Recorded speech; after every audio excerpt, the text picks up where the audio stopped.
it's getting even worse. Look at the breaking of the agreement with the trust, the breaking of a promise and the word of a government to a bona fide citizens group, which is not even statutory that matter. That is unacceptable. If you look at the recent pieces of legislation that the government was trying to pass, all in one sitting, again, that is unacceptable. This is government that is ruling with I would say excessive force.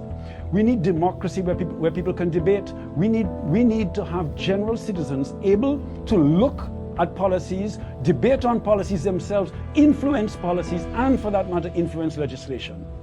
Because governments don't rule in the party interest, they rule in the people's interest. And well, you know, yes, they are supposed to, Janika, and we must insist. Now, you know, invariably the parties and various agents of government will bully us and tell us, you know, essentially we become fearful of speaking.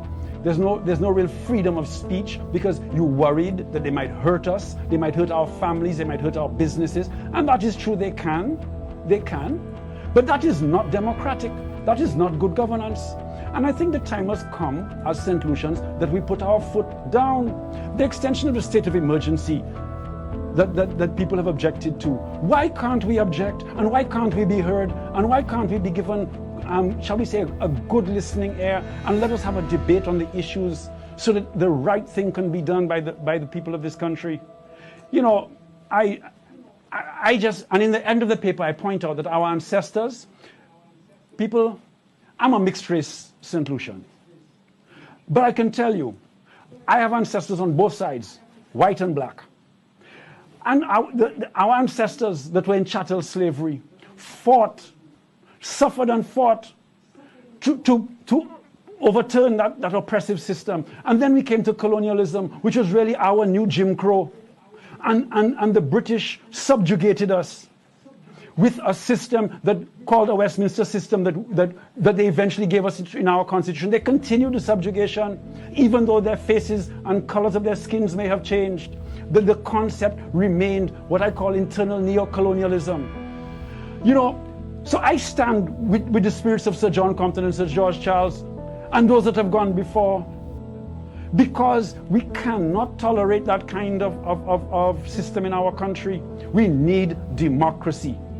And in this COVID time, COVID has caused us to think deeply on our systems and how they can hurt us. Some people even call it the pandemic. But you know, we in Saint Lucia, I'm urging Saint Lucians, I'm not even talking about being of a particular political color. It does not matter. It is the one flag that we are under. We are one people.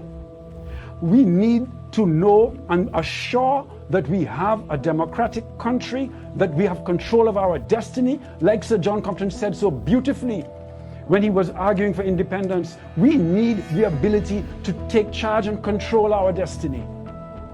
No, but you cannot control our destiny by a political elite who tells us what is good and right for us and then does it regardless of what we think. Because that is not controlling the destiny in a collective way. It is a political elite controlling destiny for us. That's the colonial system all over again, coming in a different form.